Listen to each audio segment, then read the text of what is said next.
Welcome back to another episode of the Rookie in the Vet podcast. I'm your rookie, Dante Furco, here with your vet, Darren Leeds. We have a special guest joining us today. We're going to talk a little Illinois football, fantasy football, Chicago Cubs in a race for the playoff or the wild card spot, and then, we can even touch on the Bears if we want to, and, the pain that's going on. Let's stay away from that subject right now. Going on there. But fantasy football, definitely, I'm excited. Could talk about that for days. Illinois football. Cubs, wild card race. That'll be interesting. Regular season wraps up, at the end of this week, and then we kind of head into that playoff picture for some October baseball. So, always get excited around postseason baseball, World Series time.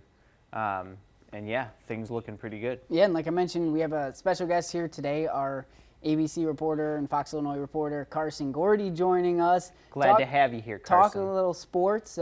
Welcome to the pod. Dude, it's always nice. Today I'm doing police stories. Usually I do stories about taxes. To be able to sit down and talk about sports, thank you guys for bringing me on. Of course. And, we're going to start off with Illinois football. We know you know a lot about Illinois football, going to the university. Season ticket holder over here. So I am a season ticket holder, yes. We're excited to have you. Illinois took on FAU over the weekend. We'll start off with Carson. What were your initial thoughts on, how they played on Saturday? Well, I think it was good to see Luke Altmyer bounce back. We saw the first two games of the season. He was a lot more dynamic than Tommy DeVito. I would argue Illinois probably loses that Toledo game if Tommy DeVito is on the field. Because we look at 2022. Chase Brown was a great running back. But if he even had a subpar game, it was really hard for DeVito to win a game on his own offensive merits. What's nice about Altmyer is that he is more capable of using his legs and extending drives. It seems like he takes more chances. So I thought Toledo, he played fine. I thought against Kansas, he had a bad interception, but he wasn't the issue. That's not why they lost. Penn State was terrible, and that is the kind of game that can really destroy a young player like Luke Altmyer. The guy had 4 interceptions. But to see him bounce back against Florida Atlantic, not the best competition, it was nice to see that he could play confident football. I think the bigger issue with Illinois football is we have to lock down this defensive intensity. We got to get more pressure on the quarterback, more consistent. And this offensive line needs to open up more holes. Until the fourth quarter, they weren't really running the ball against Florida Atlantic. So if you want to beat Wisconsin, if you want to beat Iowa, we need a more consistent Josh McCray. So for Altmyer, I think that's a positive sign. And we got 3 years to build with him. This football team, I feel like we got played last year. In hindsight, the way they won was not sustainable. You're not always going to have a Witherspoon. You're not always going to have a Sidney Brown. You're not going to have a Quan Martin. So, the defense, we can't expect them to just give up 12 points a game. This is going to be a long rebuilding project for Brett if you expect 8 to 9 wins a year. I will mention, you talked about bouncing back from a tough game against Penn State. Yeah, Altmyer did speak about it before last week's game and then after last week's game, or the game against FAU. Just how difficult it was for him to mentally get back, because you throw 4 interceptions, people are going to lose faith in you. And the media question. And it wears on you too. You're thinking every time you're going out there, I'm going to throw another interception. What am I kind of maybe hinting to the defense that they're able to get these reads on me? Because 4 interceptions is quite a bit. And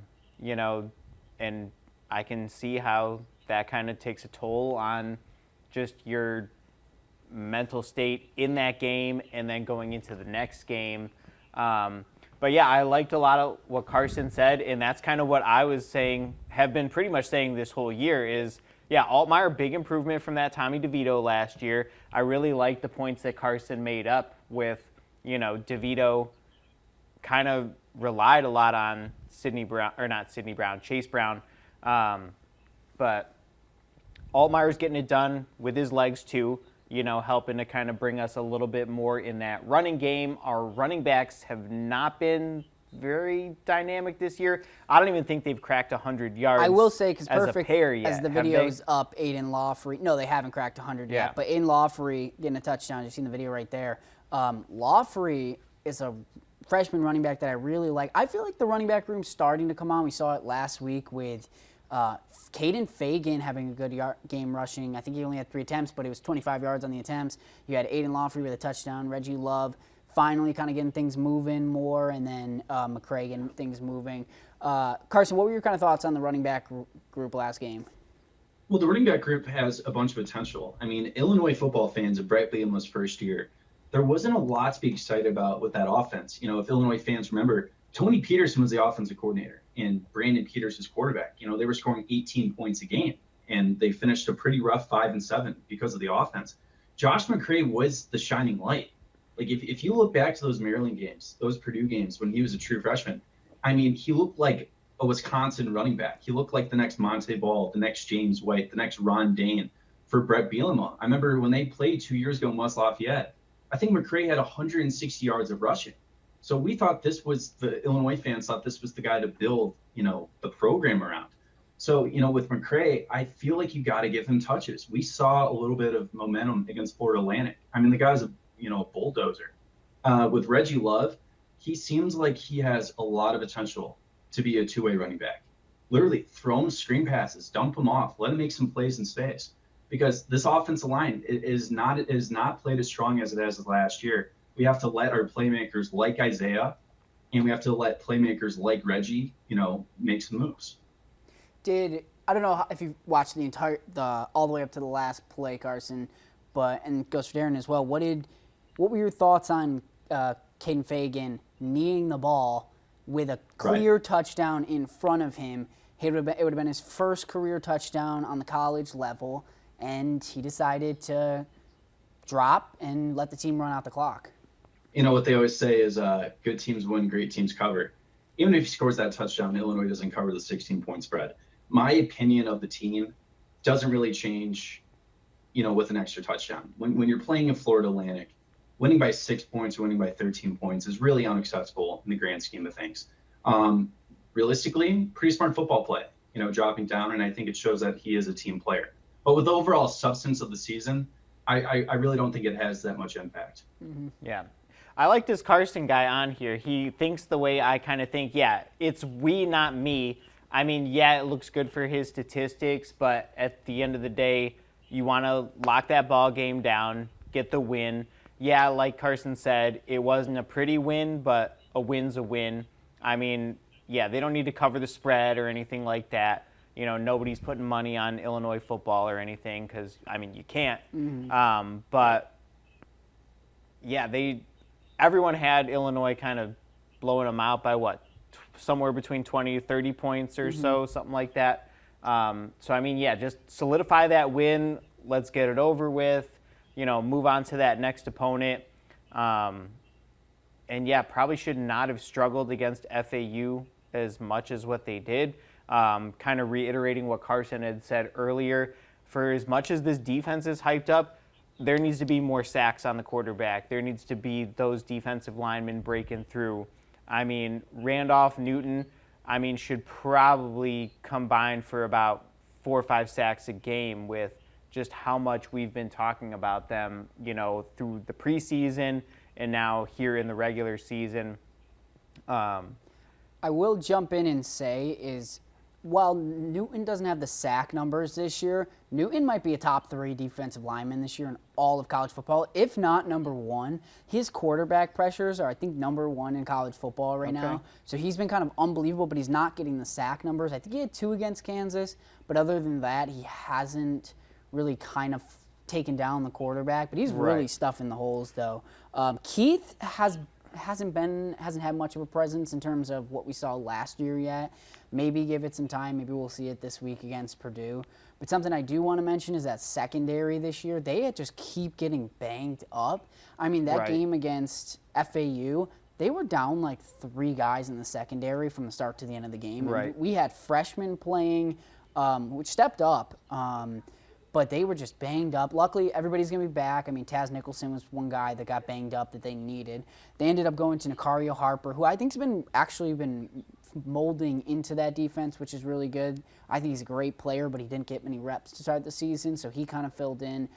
I want to say Xavier Scott got hurt, a little banged up, but their secondary is a little it's a little questionable at times. What do you think, Carson? Well, I think the secondary is young. I mean, you are replacing top three draft picks. I mean, say what we want about Lovie Smith. He actually didn't leave, the cupboards too bare, for Brett Bielema. They had some great pieces. And let's remember, Illinois had a great play caller last year with Ryan Walters. Mm-hmm. They were dialing up pressure. But, to your point about Johnny Newton, I mean, he was the best player on the field against Penn State. He changed that entire game. I mean, he made Drew Allard look like an actual freshman. Mm-hmm. Johnny Newton is making bank next year. He will be a first-round pick. And, hey, let's give Illinois credit. Let's compare how Illinois played against Penn State. Now let's compare about how rival Iowa Hawkeyes, who were ranked, played against Penn State. They had 50 yards of offense. I mean, if Luke Altmaier doesn't throw JV interceptions, Illinois can seriously think that, hey, maybe we could have won that game. Illinois has looked better than Iowa so far. Mm-hmm. So Newton, before the season, a lot of mock drafts, Carson, was about 27 to really early second round what I saw him. Do you think he's kind of taken a step up and maybe we'll see him in the 10 to 20 range or maybe even the top 10? Or do you think he's still in that end of the first round kind of spot? I think going into last year, you would think, hey, Newton, let's be an early second round pick, late first round pick. He's getting double teamed. He's getting triple teamed at times. He's blocking field goals. I mean, what he's doing, this isn't a Georgia defensive line where they can just bring in another 5 guys or another 4 guys. He is the man for the job. I like Keith Randolph, but he's a college football player. Johnny Newton's a man. So what I think he'll be around the 20th pick, 15th pick. I think he will be a first round pick though. Okay. Yeah. I think he'll be the only Illinois first round pick, but it'll be 2 years in a row. I believe 2 years. I don't think there was one 3 years ago. 2 years ago that they'd have a first round pick, which I mean is big. I'm trying to remember when Kirby Joseph went. I think he was third round. Kirby Joseph was a third round pick in 2021. Yeah. Mm-hmm. And you talk to an Illinois fan, I mean, you would never guess that Quan Martin would be a second round pick 2 years ago. Yeah, I mean, Sidney Brown used to make big plays, but the guy would also screw up all the time. He'd give up 70-yard touchdowns. You'd never think he'd be a third round pick. Mm-hmm. I mean, Brett Bielema has done a good job, developing guys. This rebuild, it's a slow rush. I mean, we can't expect the defense to only give up 12 points a game like last year. So I think the team's heading in the right direction. I will ask Carson, because this was brought up at the press conference last week after Penn State, and Brett Bielema wasn't a fan of the question and kind of said it was a ridiculous question. But do you think that Bielema should take over those defensive calls? It's Aaron Henry right now, but it was asked is there coming up? Is it coming up? Are you going to take over? Is Aaron Henry doing kind of his job that he's supposed to? And we saw Ryan Walters have such great success, and then against Penn State and Kansas, we saw a little bit of a struggle. Do you think that they should kind of roll with Aaron Henry still? Well, you know what Brett Bielema always says when he gets a question he doesn't like, he kind of reflects. He's like, I understand the question, I appreciate the question, and then he just craps on the question. But regarding Aaron Henry, there is a pretty good defensive coordinator on staff, and his name's Jim Leonhard. I mean, that was the name that Illinois fans wanted him last year when he got fired as Wisconsin's head coach or not extended the head coaching offer. I mean, Jim Leonhard led top 5 defenses at Wisconsin for literally 4 to 5 straight seasons. He's currently on the staff as just like a special assistant to Brett Bielema. So he's there in Champaign 5 days a week, and then he goes home and hangs out with his family in Madison. So if we did have to pull it from Aaron Henry because he wasn't ready for prime time, I mean, he's only 32 years old. I would say you would give it to Jim Leonhard. But, hey, I will say the past couple of weeks have been a lot more encouraging.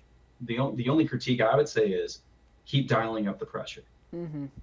Because with the young secondary, I mean, you can have the greatest secondary in the world, blocking down wide receivers. If the defensive line isn't getting consistent pressure, those wide receivers are going to get open. So it's important to get those linebackers, that defensive line. You got to start hitting the quarterback. Yeah, and before we go on to Purdue, kind of, Darren, what are your final thoughts on their matchup against FAU and how they showed up? The defense or the team as a whole? Kind of the team as a whole. I was kind of nervous. Halftime, they're down. But, Illinois' typically been kind of a second-half team, even going back to last season. And definitely taking a look at, third and fourth quarters, a little bit more promising. Like I said, I'd like to see more of the running backs involved, like what Carson said earlier and what I think I said last week or 2 weeks ago. get McCray the ball out in space. That's what they did a lot with Sidney Brown last year. They had a lot of success with it as well. But yeah, he needs more touches. I will say Isaiah Williams currently leads Big Ten receivers in receptions so far this season. He needs to be more involved. Malik Elzy, I still think I'd like to see more of him. Dynamic kid. Maybe we put him in the slot a little bit more.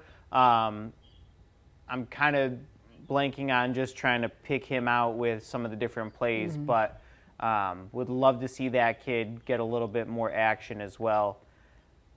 Just like what Carson said, defense needs to keep dialing up the pressure. Offense, we need to keep at it. I mean, just because it's not working now doesn't mean it's not going to work down the road later in the game. I mean, defenses wear out, and then that's maybe when, McCray or Love can break through that line. Offenses tackles are getting blocks, and break off some big runs and just keep them on their toes a little bit more. And I will say that I feel like that was kind of the Achilles heel with the Penn State game, was because we were airing the ball out so much is why they capitalized, and they had those 4 interceptions on Altmaier, and they kind of they knew, he's going to pass. And maybe rather than taking those longer shots, maybe we should have dumped it off to one of our running backs in the flat and let them kind of do a little bit of work, get some chunk plays, get some yardage, and at least kind of build towards just getting those first downs. Because in the first half of the game, that Penn State game was fairly close. And it was really the second half that Penn State kind of ran away with it. Again, FAU probably shouldn't have been as close of a game. It is what it is, but I'm kind of interested to see how things are going to go against Purdue this weekend. They're 1-3 on the season right now. Illinois is 2-2 right now. Kind of you can go back to, and I'll kind of tip my cap to you, that Syracuse game. And you and I were kind of texting during that when they played Purdue. But Syracuse had their number. If Illinois can kind of replicate what Syracuse did, then, yeah, it's going to be a big loss for the Boilermakers. Coughing a little bit. It's all right. You need some water? I'll go grab you some. I'm good. You did mention that Syracuse game. We'll bring up in a second. But, yeah, taking on Purdue this coming week. What kind of connects with the Syracuse game is, I think, Altmaier's ability to run. Yeah. We saw Syracuse's quarterback, Yeah. Garrett Schrader, absolutely run all over Purdue. Carson, what are your kind of thoughts on this Purdue team this year? Syracuse, Wisconsin did more of the same. Wisconsin is not known for having scrambling quarterbacks. You think it's 3 yards in cloud of dust. Taryn Mordecai had 100 yards rushing against the Boilermakers. Ryan Walters has a serious issue with mobile quarterbacks. This is a perfect game for Luke Altmaier and the offense to do what you should be doing. When Barry Lunny got hired from UTSA, the big pitch was going to be he gets the ball in his playmakers' hands. His UTSA wide receivers in their last year there. His top 3 wide receivers had 90 receptions, 80 receptions, and 60 receptions.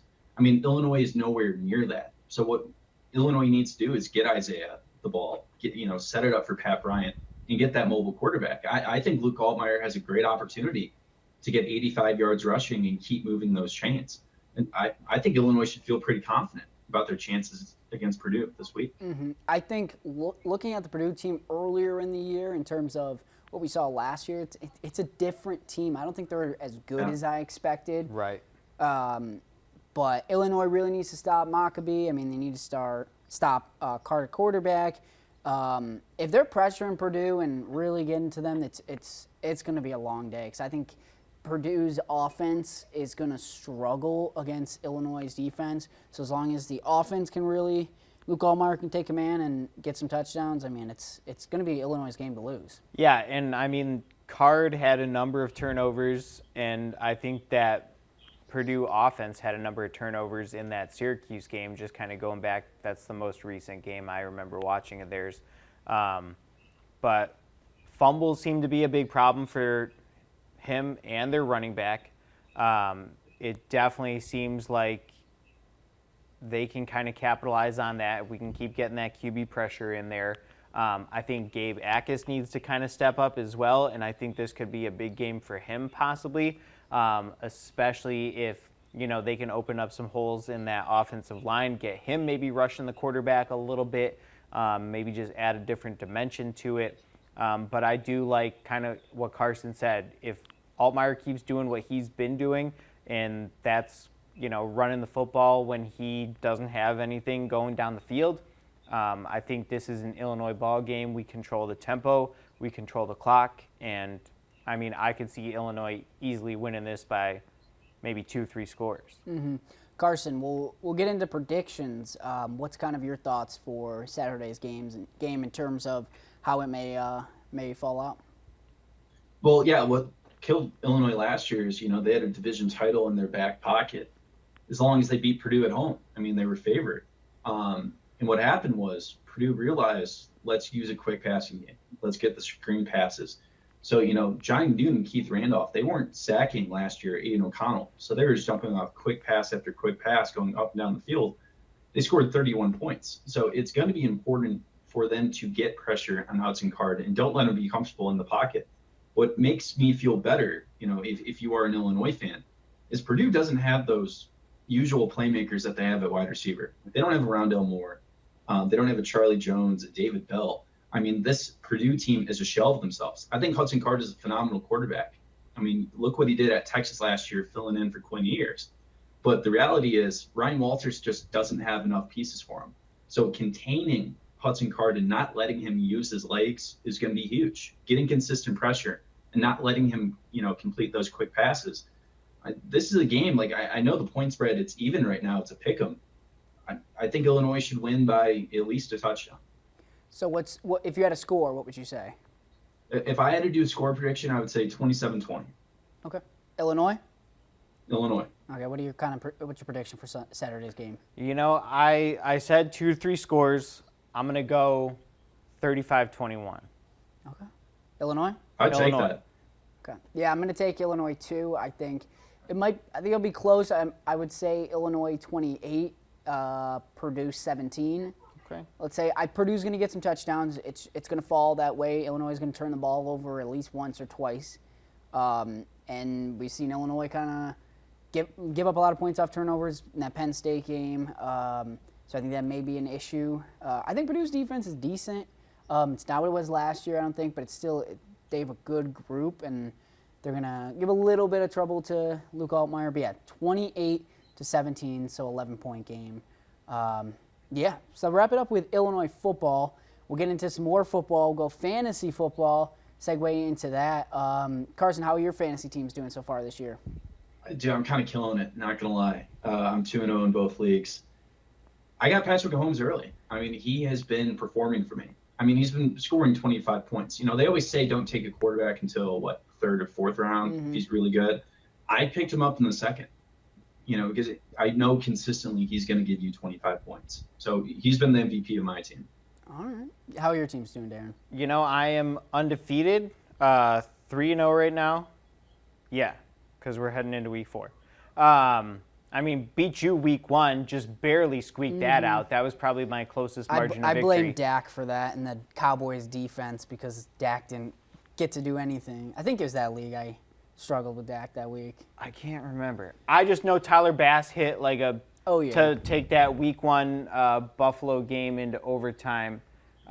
He hit that 50-yard field goal, and I think that put me ahead of you by 0.2 points or something like that. So again, it was very slim. I thought you had it, and I was going to be super mad.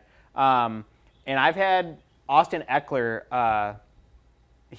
Was my number 1 pick. He's been hurt, dealing with an ankle injury, but he's been on my bench the last 2 weeks, and I've still been pulling out victories. I've had Puka Nacua. I picked him up. I know we talked about that a week or 2 ago, and I still think even when Cooper Kupp comes back to the Rams, Puka Nacua is, I think, still going to, get a lion's share of the targets, because defenses are going to be playing on Cooper Kupp, and I don't think he's going to be back anytime soon. It seems like whatever is going on with his injury seems to be enough to kind of continue to keep him sidelined at least for another couple weeks. I know the person I'm playing this week just picked up, I'm going to slaughter the name, Dolphins backup running back. Akani or yeah, Achani? and I forget what he said, how he said like his name should be pronounced. Speaking of the devil. Yeah. Dude had 51 points against the Broncos defense. He's not going to do that again.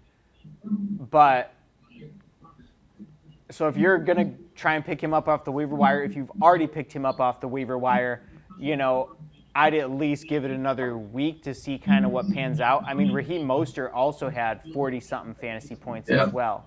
I mean, Mostert is still going to probably get a lot of that. I think Achani, I'll just go with that as his name right now. I think he only got as many points, to give Mostert a little bit of a blow, and he kind of capitalized on it. He's not going to replicate that 50-point game again. Like, maybe he's somewhere in the 10 to 20 ballpark. So, again, I wouldn't chase him on the waiver wire right now. I'm trying to think who my other players are. So, going to my What do you guys team, think of Tua? I think he's the MVP this year. I mean, he looks good as long as he can continue to remain protected. Yeah. I think one, awkward fall to the ground, I mean, who He's knows? like Les. We saw what happened last year. I mean, I hate to say it, but I think he's kind of a ticking time bomb of you can't have that many injuries to your brain and still, I think risk all that. It seems like they've had better protection on him this year. Mm-hmm. But, I mean, as soon as, you start getting some offensive lineman injuries, as soon as defense start getting to him, and he's going to take that sack, I mean, I hate to see what could possibly happen to this kid. Yeah, I really like Tua this year. I think he's going to win MVP. I mean, I think he was neck and neck with Patrick Mahomes last year until he got hurt. Right. I mean, he's been averaging like 300, 350 yards a game for the last 2 seasons when he's healthy. He's really well. Two people that I did want to mention that I think anybody should pick up if they're still available. I think one may be questionable if available. One, C.J. Stroud. The dude's throwing 300 yards a game, and he's been really good. I picked him up in my keeper league, and it's a draft round keeper league, so I picked him up in free agency, which means I'm going to have him as a 16th round pick next year. I've already said it. I'm keeping him as one of my keepers. C.J. Stroud, I mean, he's been great. I think he's going to win Rookie of the Year for offensive side. My other guy is Sam Laporta of the Lions. He shouldn't be available, but he might be. There's one of my leagues he's available. Tight end for the Lions. Yep. He's leading the tight end group in receiving yards. I think he has a touchdown every single game this year, if not 4 out of the 5, something like that. So he's been playing really well. 2 guys that I think could be, if they might be available, if so, check and pick them up because they could carry some weight this season. Yeah. Hey, Darren, I hate to ask you this, but is C.J. Stroud the greatest Ohio State quarterback to ever play in the NFL already? I don't know about that. I mean, time You heard will of tell. Justin We'll Fields? see. Yeah, Justin Fields. I don't know. My wife keeps saying he's not the guy. Get over it. And I'm like, but remember last year, all that work he did on the ground. And I don't know what the heck is going on this year. They're not running him this year. Yeah. I mean, they seem to be being pretty conservative with his legs. I mean, I don't know why we're not trying to feed the ball to DJ Moore a little bit more often. I mean, that's why we picked him up from Carolina, and they just seem like they're not utilizing him. I think letting David Montgomery go was a big mistake by the Bears. He's, still doing work over in Detroit right now, but I think our running game's not there, and I think that's also kind of part of what's kind of hindering Justin Fields a little bit more. Yeah. I don't know. I don't know what's going on with the Bears. I don't want to talk about it. They don't trust him. I mean, he doesn't take any deep shots. I know. It seems like you guys are in line, just to get Caleb Williams. If I gave you 2 options, would you rather have the Bears go 6-11 and Justin Fields shows some growth with the deep passing game, or they go 1-16 and they get Caleb Williams next year guaranteed? As a Bears fan, what are you taking? I will also mention they have Carolina's pick. So they're if gonna they get have 2 top 4 picks. if they have 1-3 or 1-2, you're getting Caleb Williams and Marvin Harrison Jr. for the future. I mean, that sounds very appetizing. And then you have DJ Moore on top of that. As far as a Bears fan goes. Honestly, I guess I'd take the Caleb Williams and the Marvin Harrison scenario, if they end up tanking the season. I mean, do I think Justin Fields is a good player? Sure I do. I just don't think he's progressing into that player. It's taken him too long. Like, he should be there by now. Is Eberflus the guy? Like, first of all, getting a defensive coach to take over this team. Like, we're seeing across the NFL, like Mike McDaniels, with Miami, Sean McVay. I mean, these are offensive minds that can help develop the quarterback. It seems like Justin's by himself.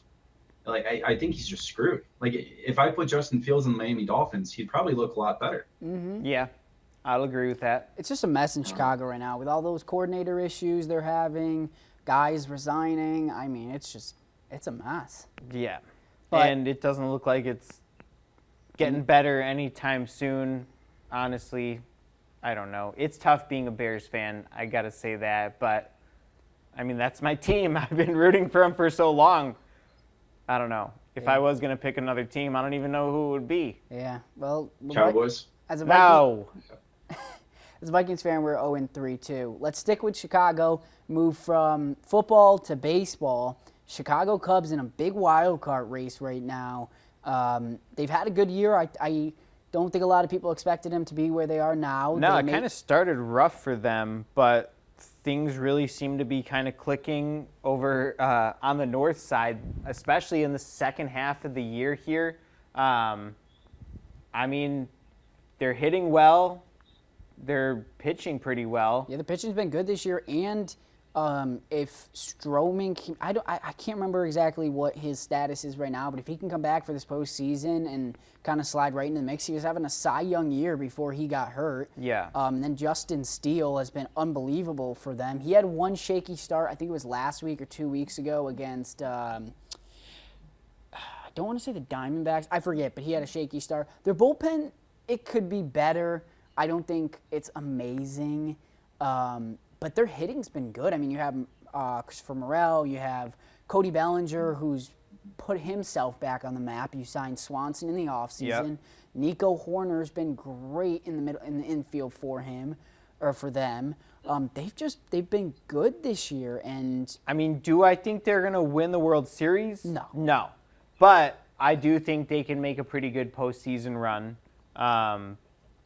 Again, I feel like they need the Diamondbacks to lose, but they're playing the White Sox right now, so that's probably not going to happen. Yeah, Diamondbacks won. Otherwise, wouldn't they jump ahead out of that wild card spot and into like an official playoff spot? So that right now, as of what's today's date, the 27th of September, the Cubs are the final wild card spot right now behind the Diamondbacks. The Phillies already clinched the first wild card spot. Okay.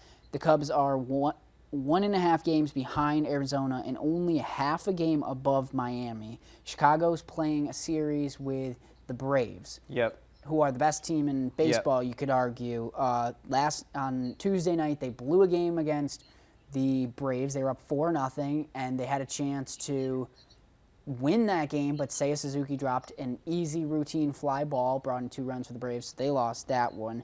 So they got Miami right on their coattails. Cincinnati 1.5 games back. Carson, what are your thoughts on this Chicago team? I know you're not a White Sox. I mean, not a White Sox fan, a Cubs fan, are you? I'm unfortunately a White Sox fan. Yeah. So we need Reinsdorf to sell that team real quick. But regarding the Chicago Cubs, I'm going to say it. I think they probably missed the playoffs. I think it's a really difficult schedule. I mean, the Marlins are taking on the New York Mets and Pirates, 2 sorry franchises. The Chicago Cubs are playing the Braves and the Brewers. Mm-hmm. And both those teams have an interest here. Like, if you're the Atlanta Braves, you're trying to lock up officially that top spot over the LA Dodgers.